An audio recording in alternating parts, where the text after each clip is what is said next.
Pak RT ini sering makan jajan yang diberi oleh wanita berhuruf S itu. Mengejutkan respon Yaimim dan Ines istrinya atas pernyataan Ketua RT dan RW terkait prahara Yaimim dan Sahara. Yaimim menuding Ketua RT tidak objektif dalam menyelesaikan masalahnya dengan Sahara karena diduga ada udang di balik batu.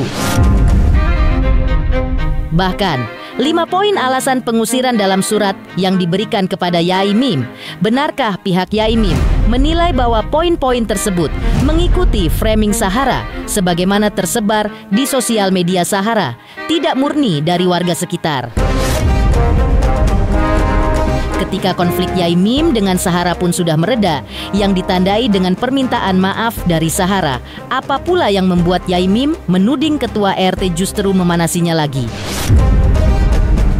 Dituding sebagai sosok yang problematik oleh kuasa hukum Sahara. Seperti apa tanggapan Yaimim? Seperti apa pula tanggapan Yaimim ketika Sahara justru akan membuat laporan polisi lagi atas dirinya? Pemirsa, bersama Intens Investigasi, kami hadirkan kabar terkini, terpercaya, dan teraktual. Tetapi sebelumnya, jangan lupa untuk like, subscribe, dan juga share channel YouTube ini.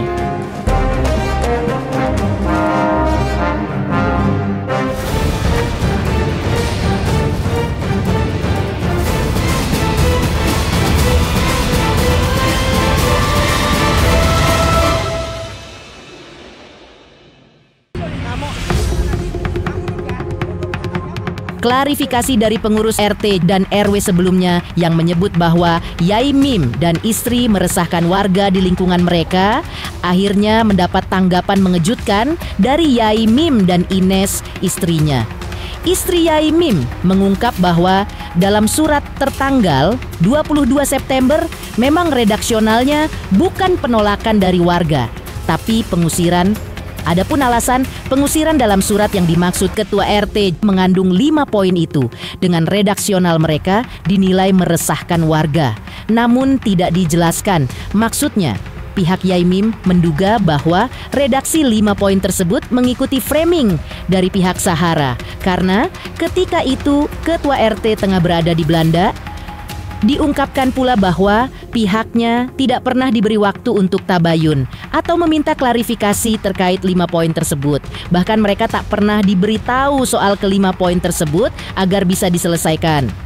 Terkait konflik lahan parkir yang menurut Yaimim menjadi sumber konfliknya dengan Sahara, Yaimim pun mengaku sudah selesai, sehingga ia tak ingin membahasnya lagi karena dirinya dan Sahara sudah berbaikan.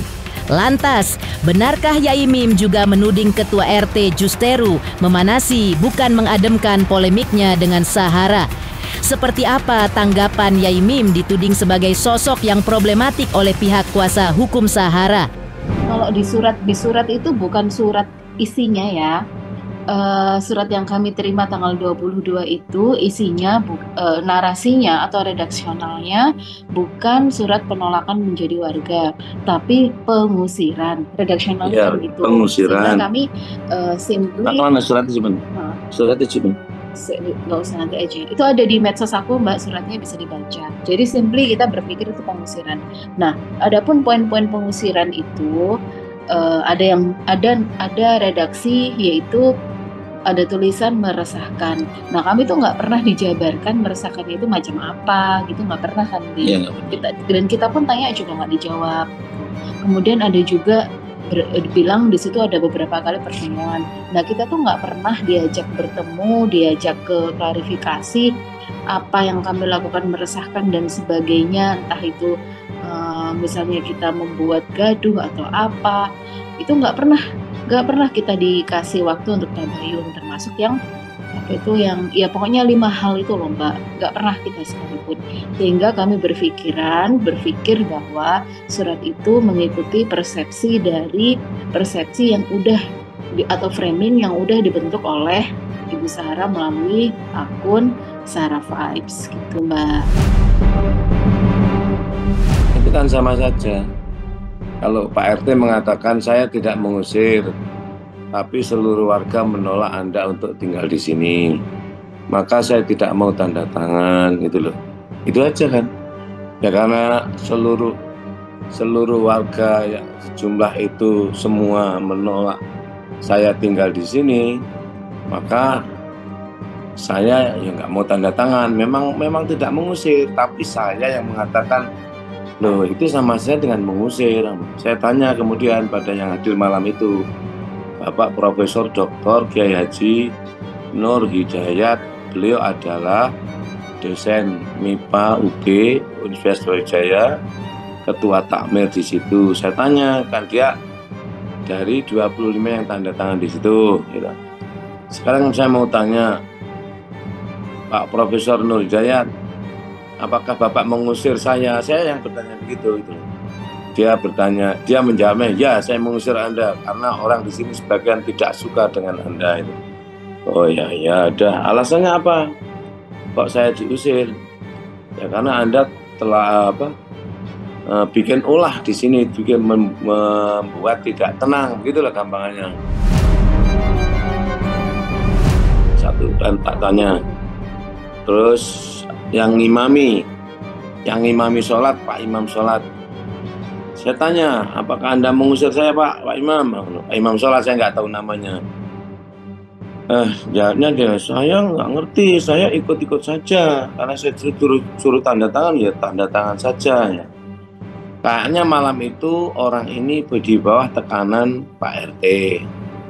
Terus kemudian berikutnya Pak RT saya tanya, yang hadir, Pak RT, sama mengusir saya apa enggak? Saya tidak mengusir, tapi orang-orang mengusir Anda. Ya, Pak RT emosi malam itu. Anda jangan, jadi ngomongnya ngalor ngidul Pak RT ya. Anda jangan menuduh saya sembarangan ya. Anda menuduh saya menarik orang laundry ke sini itu, ya itu fitnah itu. Itu bukan fitnah Pak. Saya ada orangnya yang ngomong begitu. Sekarang juga datangkan. Ya, jangan sekarang dong. Besok atau lusa ya tak tunjukkan orangnya. Orangnya siap mau bersaksi. Bukan hanya tukang laundry, tapi juga apa itu, ya pokoknya orang lagi bangun, lagi itu peras itu loh gampangannya. Karena emosi Pak RT kan sangat emosi gitu kan, karena kan rame itu orang-orang, ya mesti aja uang RT-nya juga dikasih kok jeruk sih. Pak RT ini sering makan jajan yang diberi oleh wanita berhuruf S itu. Bahkan kalau ke Belanda katanya Pak RT itu punya tagihan kepada Mbak S yang sampai sekarang belum dibayar gitu. Ini ada chattingan, ini nggak tahu ini. Saya hanya mendapatkan dari seseorang, nanti kapan-kapan saya tunjukkan. Tapi bunyinya Pak RT itu sangat membela Syahara sehingga berlaku tidak adil terhadap warganya. Oleh karena orang-orang bilang kartu asnya kepegang. Karena bagi saya Mbak Syahara itu tidak salah loh, sudah selesai. Karena Mbak Syahara kemarin sudah minta maaf sama saya. Saya pun juga sudah memaafkannya. Kapan itu terjadi? Pada saat Mbak Syahara podcast dengan Kang Dengsu ya, dan Denny Margo. Demikian juga Pak Sofyan juga sudah minta maaf. Ucapannya begini, Pak Kiai, kalau perkataan saya ada yang kasar, saya minta maaf. Oh iya Pak, dan seterusnya. Jadi artinya saya dengan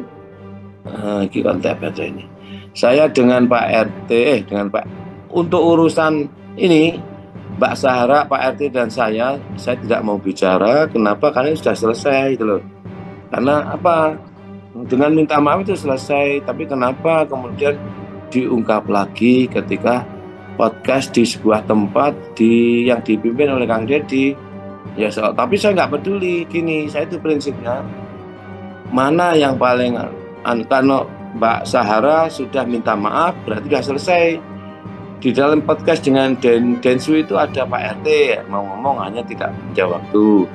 Ada Bapak pakar hukum yaitu Bapak Doktor siapa namanya yang dari Zaki, yaitu Udah di situ, berarti udah selesai kan? Terus mau apa lagi gitu loh aku. Terus saya juga minta maaf, Mbak Sahara, Anda kan sudah minta maaf dan saya pun memaafkan dalam arti yang Anda nggak salah ya.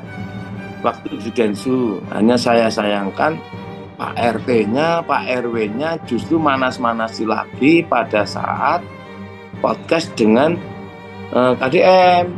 Dan juga ini apa itu Pak Muzaki di KDM itu bukannya bicara hukum tapi bicara mengatakan bahwa orang ini di mana-mana problematik. Lah itu yang saya persoalkan.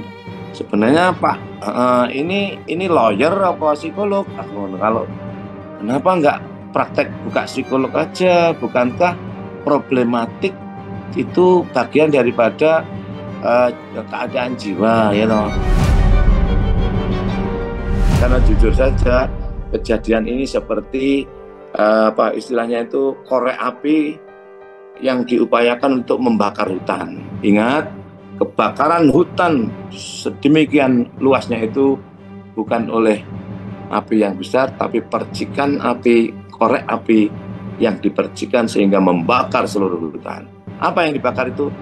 Yaitu Bapak RT kita yang membakar hutan ya, dengan alasan ini ada gini, saya lanjutkan ya, bahwa ini skenario untuk saya keluar dari lingkungan ini bukan kehendak warga tidak tahu apa-apa, mereka disuruh tanda tangan saja daftar hadir, lalu ditumpangi di atasnya itu tuntutan sebanyak 5 hal yang dibuat oleh Sahara pada tanggal 7 September bagus ya?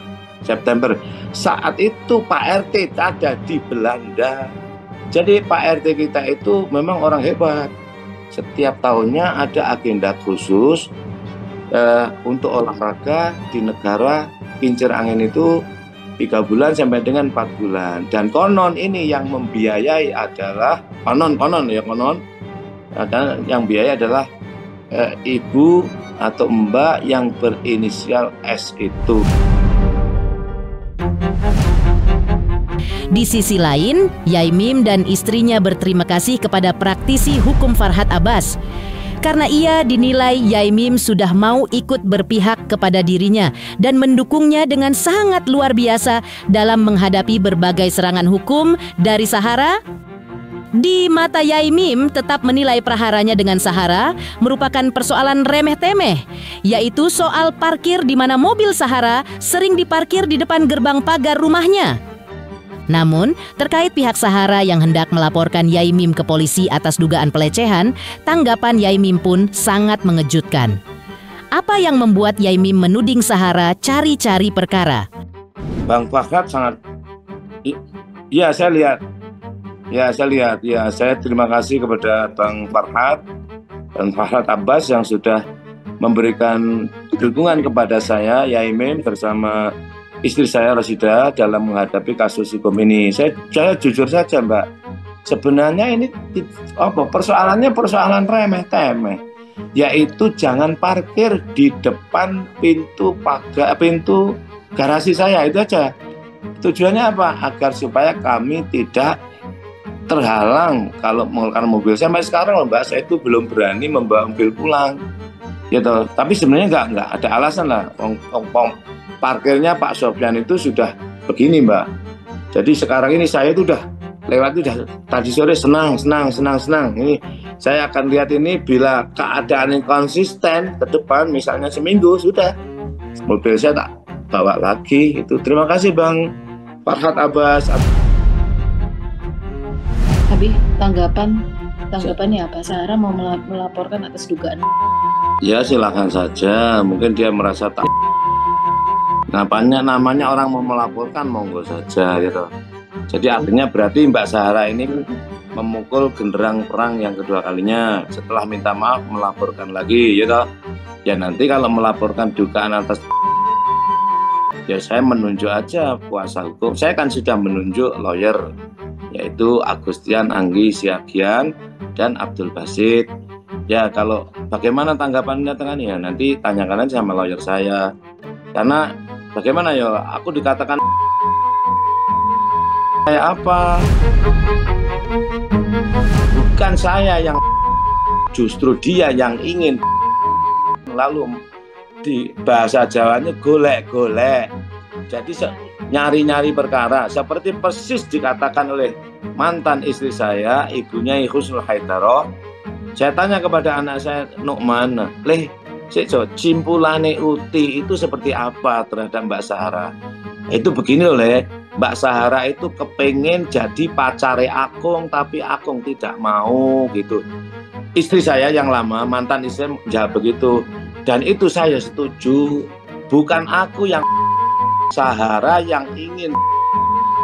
Karena dia pernah saya tolak menawarkan pada saya. Jadi dia melaporkan saya dugaan cari-cari perkara saja. Kenapa? Dia itu sakit hatinya, Mbak.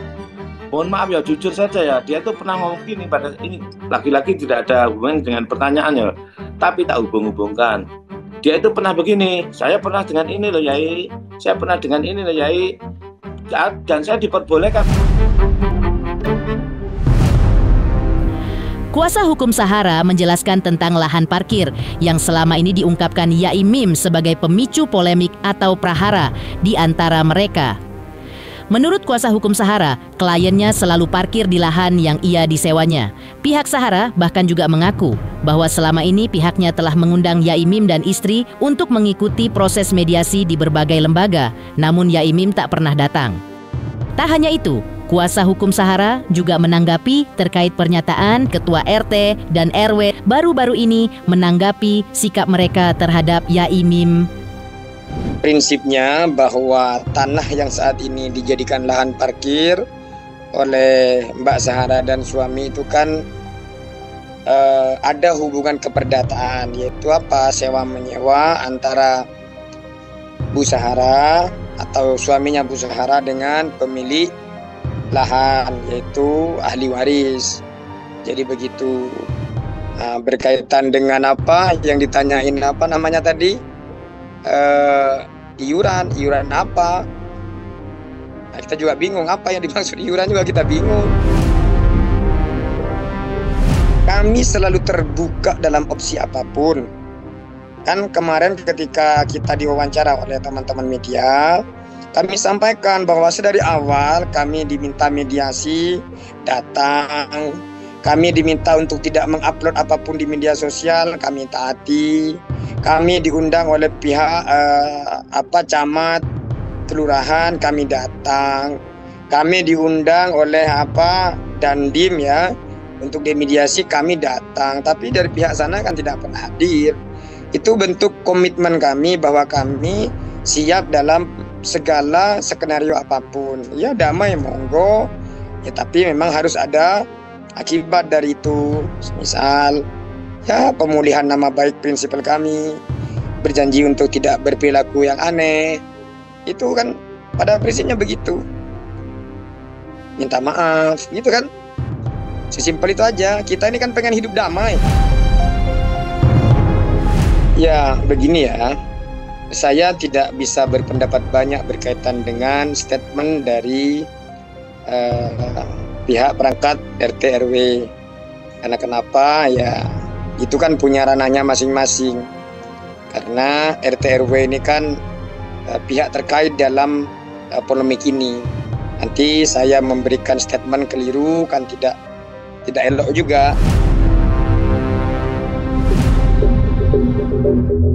Kuasa hukum Sahara juga menyebut ingin berdamai dengan Yai Mim.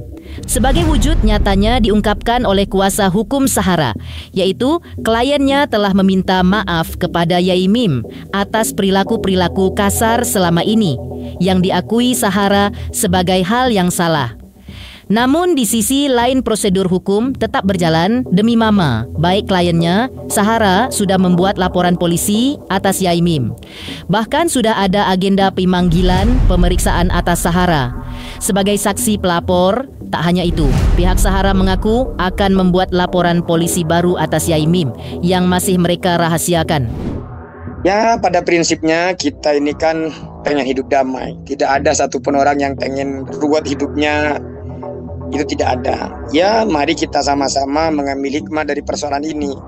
Ini saat ini mungkin ini terjadi terhadap Mbak Zahara. Tidak menutup kemungkinan besok akan terjadi ke siapapun.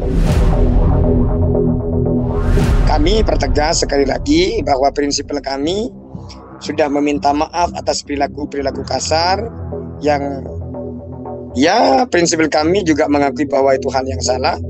Namun kami perlu pertegas bahwa ada hukum kausalitas, ada sebab akibat.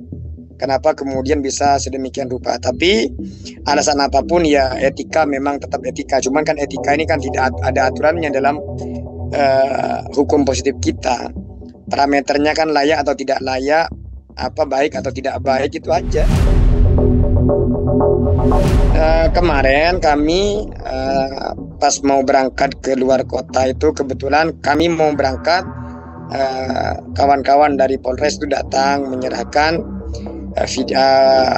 surat pemanggilan atas laporan kami.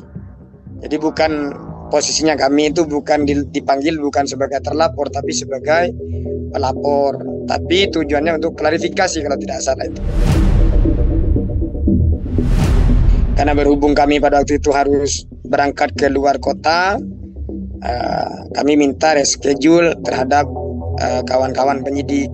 Ya mesti begitu dong. Kan kalau nggak ada bukti kan nggak mungkin kita lapor.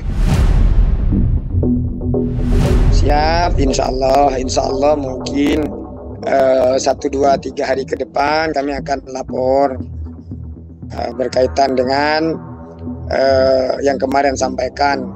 Apa itu ya nanti ditunggu saja laporannya seperti apa nanti ya.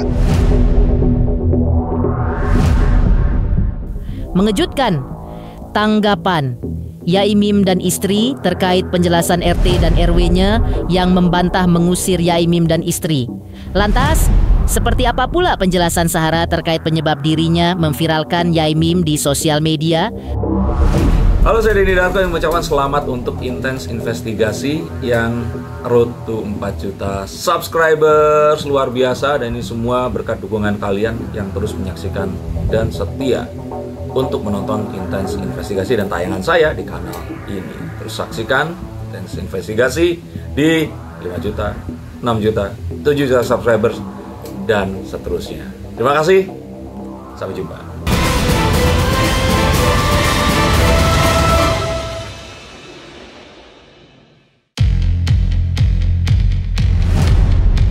Tak hanya itu, suami Zahara juga mengklarifikasi terkait aksi Yai Mim dan istri yang membongkar pagar di lahan parkir mobil rentalnya yang juga sempat diceritakan oleh Yai Mim sebelumnya. Suami Zahara mengaku di lahan parkir milik Yai Mim tersebut yang statusnya sudah ia sewa, dirinya memagarinya atas inisiatif sendiri. Pagar dibangun sesuai batas tanah di sertifikat yang diketahui oleh suami Zahara. Namun tiba-tiba Yai Mim dan istri membongkar pagar yang sudah dibangun oleh suami Zahara tersebut. Menurut versi suami Zahara, ketika Yai Mim membongkar pagar tersebut tanpa memberitahu dirinya terlebih dulu. Awal permasalahan ini memang saya tidak pernah muncul, tidak pernah berkuar-kuar di sosial media, kecuali kemarin yang sempat viral yang waktu pagar itu. Karena dari dulu coba saya menahan karena saya menghargai dia seorang kiai. Karena awal saya kenal dia langsung bilang sama saya kalau dia kiai punya pondok. Akhirnya saya paham sekali bagaimana untuk menghormati seorang kiai. Karena background kita kan juga santri pernah mondok. Orang Madura itu meskipun sebodoh-bodohnya seperti apa, insya Allah pernah belajar agama. Jadi paham untuk bagaimana menghormati seorang kiai.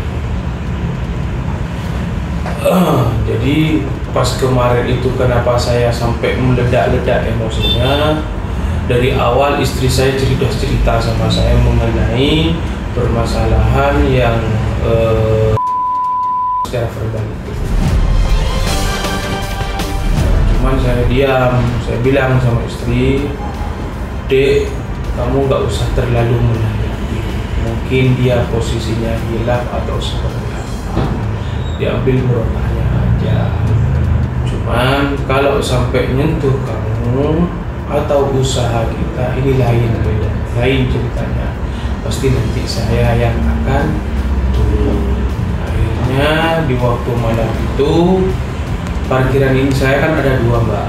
Ada yang di dekat garasi, sama ada yang di depan Yaimim itu. Nah, saya sudah sewa di sana.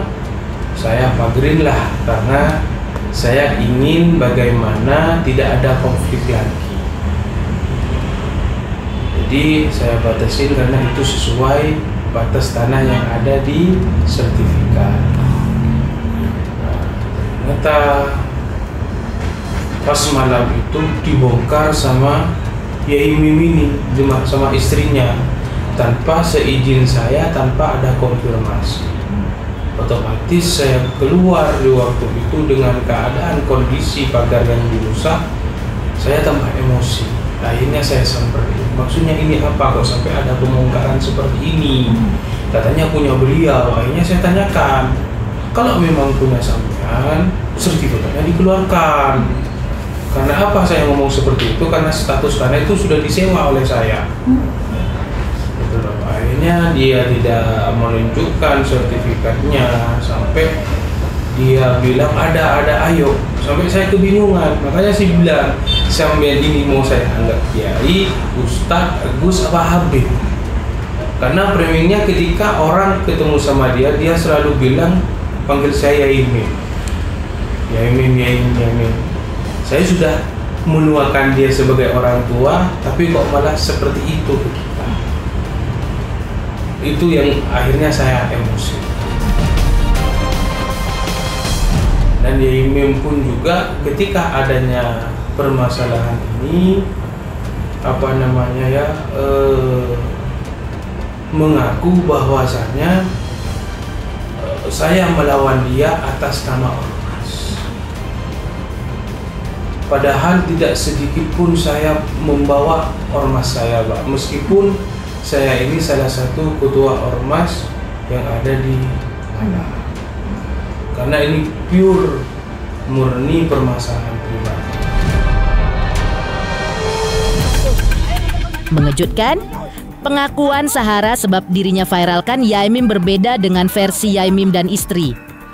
Lantas, seperti apa keterangan pengurus RT dan RW terkait pengakuan Yaimim dan istri bahwa mereka diusir dari tempat tinggal mereka?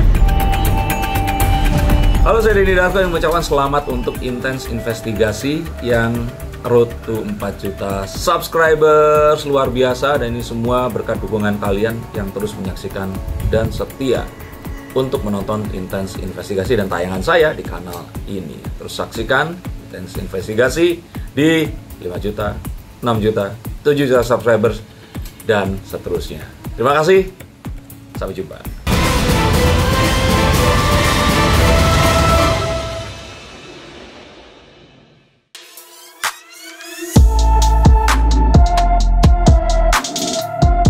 Ketua RT dan RW lingkungan, Yaimim dan Sahara, akhirnya mengklarifikasi terkait pengakuan Yaimim bahwa dirinya diusir warga dan juga oleh pengurus RT setempat.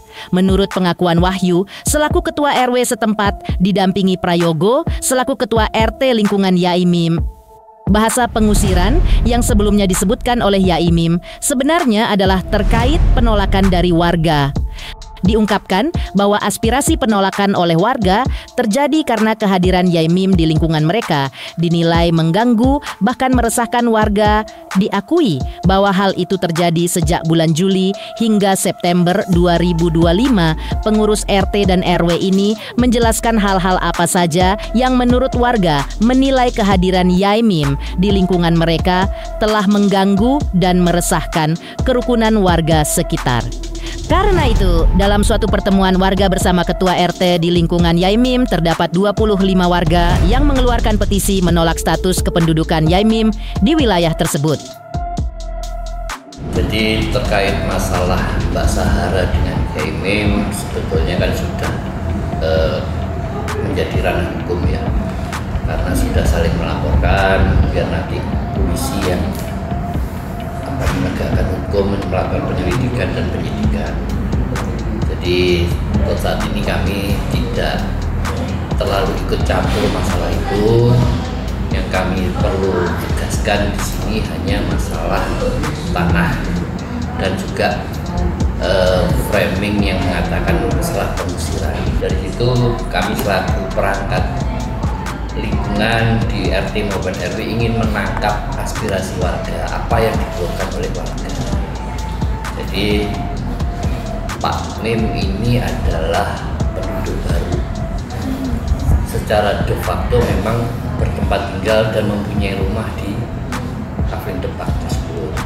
Tapi secara hukum, secara administrasi belum menjadi warga RT 09 RW 09 Kelurahan Mercosari karena belum berpindah atau belum mempunyai KTP di lingkungan Kelurahan Mercosari. Nah, tapi dengan adanya Pak Mim ini, warga merasa resah. Hanya ada pertemuan tanggal 7 tersebut, kita menggali apa sih yang membuat warga resah. Nah, dari situ banyak masukan dari warga, antara lain satu, merasa risih atas pengiriman semua kegiatan video terhadap konten-konten yang selama ini dibuat oleh Pak Mim, disebarkan ke warga dan grup WA grup di lingkungan RT 09 yang mana tidak ada kaitannya dengan berkaitan dengan lingkungan tersebut ya. Jadi ini kegiatan pribadi yang disebarkan ke grup WA. Satu itu yang dikeluhkan oleh warga. Yang kedua, terjadi penyerobotan tanah yang mana di situ diakui sebagai tanah wakaf yang pernah diberikan oleh yang bersangkutan, padahal dalam sertifikat NIB nomor 04742 itu sudah jelas peletakan lahan yang ada dengan luasan 160, dan itu pun sudah saya sampaikan pada tanggal 6 September bahwasanya ya posisi tanahnya hanya di situ, jangan sampai maju ke depan atau ke samping, ke kiri atau ke kanan. Jadi sesuaikan dengan sertifikat yang ada. Yang ketiga, terjadi penutupan jalan. Jadi pernah ada penutupan jalan yang mana mengganggu aktivitas warga sekitar untuk melewati jalan lingkungan. Terus kemudian juga ada adu domba. Jadi ada fitnah dari beliau antara pengurus RT dengan Pak RT. Jadi seolah-olah diadu domba antara pengurus melalui WA. Terus kemudian juga ada, kalau nggak salah itu ada di share di TikTok, nggak salah itu ada. Terus kemudian pemindahan patok tanah terkait dengan penyerobotan tanah tadi ya. Selanjutnya ada yang dikeluhkan warga terkait pembakaran sampah, yang mana bahan bakarnya menggunakan tong sampah karet milik warga. Nah, di situ warga merasa tidak nyaman, jadi selama ini merasa tidak nyaman. Akhirnya di situ banyak masukan maupun dari warga itu, bahkan ada yang mengatakan ada ini pelecehan secara verbal pada ibu-ibu, pelecehan secara verbal pada ibu-ibu. Nah, dari situ ditarik kesimpulan dan tertuang di dalam notulen rapat yang mana pada saat itu dihadiri oleh 25 orang. Data hadirnya tertuang di dalam rapat. Keluhan-keluhan itu termasuk seorang pendidik tidak pantas untuk menunjukkan minum-minuman keras di tempat umum, juga menunjukkan auratnya. Nah, maka di suatu warga pun memberikan aspirasi sehingga di situ terjadilah penolakan warga untuk menerima yang bersangkutan pindah ke lingkungan kami. Jadi tujuan kami di sini hanya melindungi warga yang selama ini kondusif, tapi dengan kehadiran yang bersangkutan dalam kurun waktu bulan Juli sampai dengan September ini kalau terjadi kegaduhan, itu yang tidak diinginkan.